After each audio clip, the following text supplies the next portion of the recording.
Hello friends, ఈ వీడియోలో మనం axis bank resolution framework guide lines ఏంటి, దానికి ఎలా అప్లై చేసుకోవాలి, అలాగే కొన్ని ఇంపార్టెంట్ పాయింట్స్ గురించి తెలుసుకుందాం. మన సబ్స్క్రైబర్స్ లో కూడా ఎక్కువ మంది యాక్సిస్ బ్యాంక్ యొక్క రెజల్యూషన్ ఫ్రేమ్వర్క్ అప్డేట్స్ గురించి రిపీటెడ్ గా అడుగుతున్నారు, కాబట్టి కమెంట్స్ లో అప్డేట్స్ అనేది మీకు ఇవ్వటం జరుగుతుంది.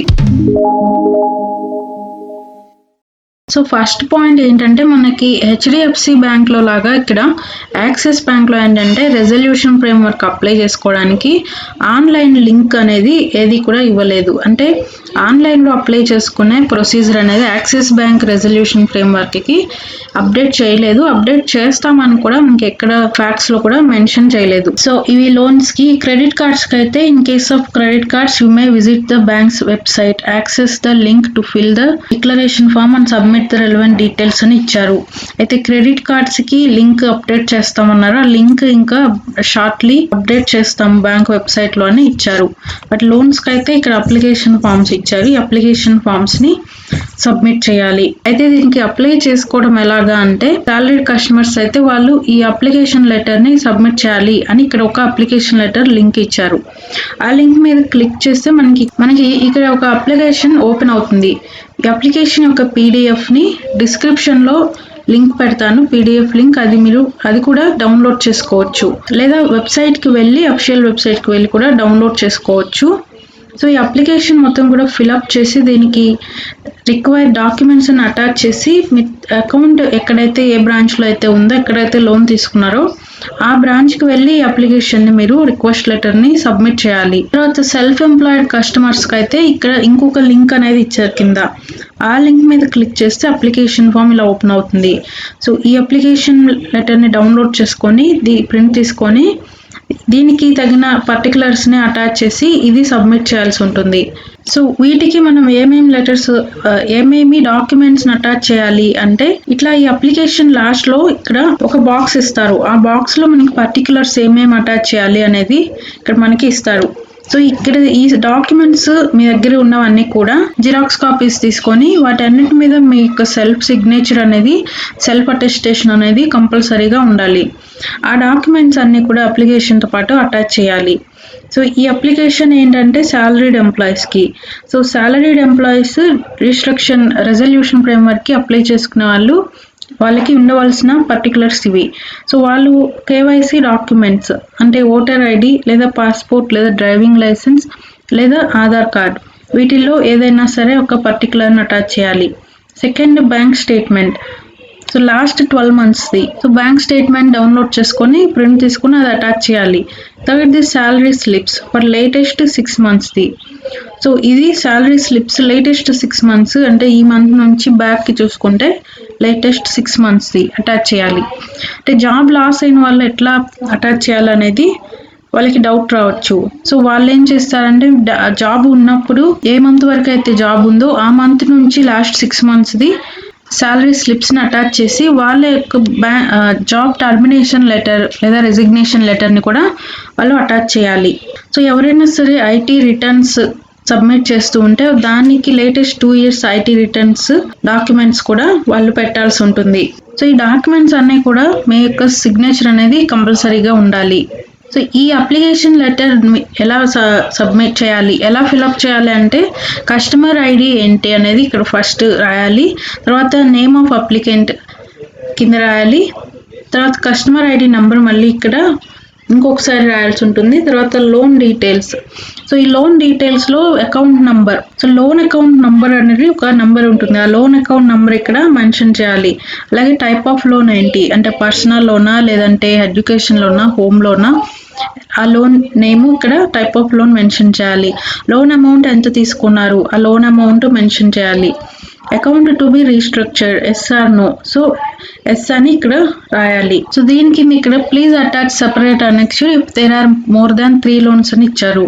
సో ఒకవేళ మీరు తీసుకున్నవి 3 loans కన్నా ఎక్కువగా ఉంటే ఇట్లా ఒక అప్లికేషన్ ఫామ్ ని ఇంకొక అప్లికేషన్ ని ప్రింట్ తీసుకొని సబ్మిట్ చేసి అందులో రిమైనింగ్ లోన్స్ ని ఎంటర్ చేయొచ్చు. తర్వాత reason for restructuring request in detail అని ఇచ్చారు. అంటే మీ రీజన్ ఏంటి, జాబ్ లాస్ అయ్యింది లేదా శాలరీస్ డిడక్ట్ చేశారు, మీ రీజన్స్ ఏంటి, బిజినెస్ దెబ్బతింటే ఆ రీజన్ ఇక్కడ మెన్షన్ చేయాలి.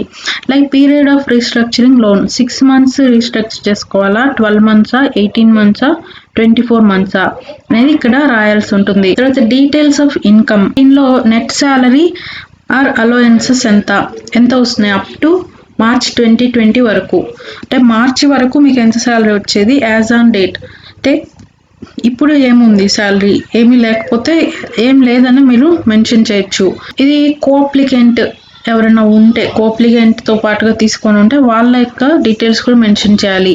అదర్ ఇన్కమ్స్ ఏమన్నా మీకు వస్తున్నాయా, అంటే మీకు రెంట్స్ కానీ వేరే ఇంట్రెస్ట్ కానీ ఏమన్నా వస్తున్నాయంటే అది మెన్షన్ చేయొచ్చు. Other on going loans as on the date of application, వేరే బ్యాంక్స్లో ఏమన్నా తీసుకునే లోన్స్ ఏమన్నా ఉంటే ఆ లోన్స్ని కూడా మీరు ఇక్కడ రాయొచ్చు. వాటికి మారటోరియం తీసుకున్నారా అనేది ఇక్కడ మారటోరియం అవైల్డ్ కింద ఎస్ఆర్ను మెన్షన్ చేయాలి. వాటికి రీస్ట్రక్చరింగ్ అప్లై చేశారా అనేది కూడా ఇక్కడ మెన్షన్ చేయాలి లాస్ట్ దానిలో. సెక్యూరిటీ పెట్టి ఏమన్నా తీసుకొని ఉంటే ఆ సెక్యూరిటీ ఏం పెట్టారో కూడా మెన్షన్ చేయాలి. తర్వాత other fixed monthly expenses, example rent, అంటే మీ యొక్క ఎక్స్పెన్సెస్ ఏంటి, ఫిక్స్డ్ ఎక్స్పెన్సెస్ ఏమైనా ఉంటే అది కూడా మీరు ఇక్కడ మెన్షన్ చేయొచ్చు. అంటే మీరు రెంట్ కడుతూ ఉంటే ఇక్కడ రెంట్ అని చెప్పి రాసి ఇక్కడ అప్ టు మార్చ్ 31 వరకు ఎంత పే చేస్తున్నారు, ఇప్పుడు ఎంత పే చేస్తున్నారు రెంట్ అని కూడా మీరు రాయొచ్చు. అలాగే వేరే ఫిక్స్డ్ ఎక్స్పెన్స్ ఏమైనా ఉంటే దాని నేమ్ రాసి ఇక్కడ అమౌంట్ ఎంత పే చేస్తున్నారో కూడా ఇక్కడ రాయొచ్చు. సో ఇవన్నీ రాసిన తర్వాత వాటికి తగిన డాక్యుమెంట్స్ ఇవన్నీ కూడా అటాచ్ చేసి ఇక్కడ మీ సిగ్నేచర్ ఉండాలి. తర్వాత ఇక్కడ మనకి ఇచ్చింది ఏంటంటే ఇప్పుడు 2,500 రూపాయలు వన్ టైం రీస్ట్రక్చరింగ్ ఫీజు అనేది ఉంటుంది అని ఇచ్చారు, ప్లస్ జిఎస్టీ ఉంటుంది. సో మీ లోన్స్ ఒకవేళ రీస్ట్రక్చరింగ్కి ఎలిజిబుల్ అయితే ఈ ఫీజుని వాళ్ళు మీ దగ్గర నుంచి తీసుకుంటారు. ఇది సాలరీడ్ ఎంప్లాయీస్ కి సబ్మిట్ చేయాల్సిన అప్లికేషన్ లెటర్. తర్వాత ఇది ఇండివిజువల్స్ కి, అంటే సెల్ఫ్ ఎంప్లాయిడ్ వాళ్ళకి, నాన్ ఇండివిజువల్ ఎంటిటీస్ కి. సో సేమ్ అట్లాగే ఉంటుంది, కాకపోతే మనకి ఇక్కడ కొన్ని ఎక్స్ట్రా ఇన్ఫర్మేషన్ అనేది ఉంటాయి. సో వీటిలో వర్కింగ్ క్యాపిటల్ లిమిట్స్ ఎంత, ఫండ్ బేస్డ్ అయితే ఫైనాన్షియర్ ఎవరు, లిమిట్ ఏంటి, యూటిలైజేషన్ ఎంత చేశారు, సో ఇవన్నీ utilization percentage, non fund based అయితే వాటి డీటెయిల్స్ ఇవ్వాల్సి ఉంటుంది. ఈసీఎల్జిఎస్ లోన్స్ అయితే ఉంటే కనుక వాటి నేమ్స్ కానీ అవి అంతా కూడా మెన్షన్ చేయాలి. Debtor ageing as on date, so వీటికి సంబంధించిన డీటెయిల్స్, నేమ్ ఆఫ్ డెప్టార్ ఎవరైనా ఉంటే వాళ్ళ డీటెయిల్స్ కూడా ఇక్కడ మెన్షన్ చేయాలి. అలాగే క్రెడిటర్స్ అండ్ స్టాక్స్ ఏమైనా ఉన్నా కూడా స్టాక్ వాల్యూస్ కానీ ఆ క్రెడిటర్స్ వాల్యూస్ కానీ ఇవన్నీ మెన్షన్ చేయాలి. శాలరీ అండ్ వేజెస్, అంటే మీ సెల్ఫ్ బిజినెస్లో మీకు ఎవరైనా ఎంప్లాయీస్ని పెట్టుకొని ఉంటే వాళ్ళకి ఎంత వేజెస్ ఇస్తున్నారు, మార్చ్ 31 వరకు ఎంత ఇచ్చారు, ఇప్పుడు ఎంత ఇస్తున్నారు. ఎలక్ట్రిసిటీ బిల్స్ డీటెయిల్స్ కూడా వీళ్ళు అటాచ్ చేయాల్సి ఉంటుంది. జనవరి 2020 నుంచి సెప్టెంబర్ 2020 వరకు బిజినెస్ లేదా ఫ్యాక్టరీ ప్రిమిసెస్ వి. అలాగే రెసిడెన్స్ ఆఫ్ ప్రొప్రైటర్, రెసిడెన్స్ యొక్క ఎలక్ట్రిసిటీ బిల్స్ కూడా పెట్టవలసి ఉంటుంది. సో ఇది సెల్ఫ్ ఎంప్లాయిడ్ ఇండివిజువల్స్ కి ఇవ్వవలసిన అప్లికేషన్ ఫామ్. దీనిలో లాస్ట్ లో బాక్స్ ఇచ్చారు, ఈ బాక్స్ లో ఏమేమి డాక్యుమెంట్స్ అటాచ్ చేయాలో అన్ని కూడా ఇక్కడ ఉన్నాయి. సో ఈ డాక్యుమెంట్స్ అన్ని అటాచ్ చేసిన తర్వాత వాళ్ళు బ్యాంకుకి వెళ్ళి అప్లికేషన్ ఫామ్ ని, రిక్వెస్ట్ లెటర్ ని సబ్మిట్ చేసుకోవాలి. వీటికి ఏమేమి లోన్స్, వీటి కింద ఎలిజిబిలిటీ ఉంటాయి.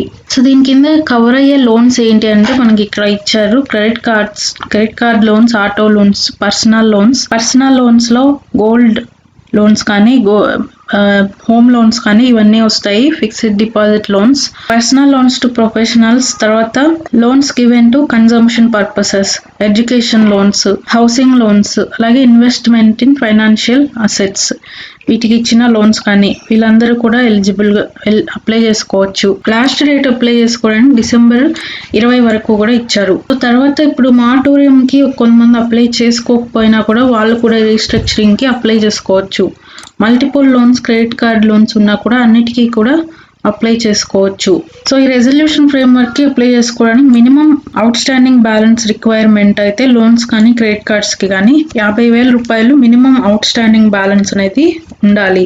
సో ఇది యాక్సిస్ బ్యాంక్ నుంచి ఇప్పటి వరకు వచ్చిన అప్డేట్స్. మరిన్ని అప్డేట్స్ కి అయితే ఛానల్ ని సబ్స్క్రైబ్ చేసుకోండి, బెల్ ఐకాన్ మీద క్లిక్ చేయండి. Thank you.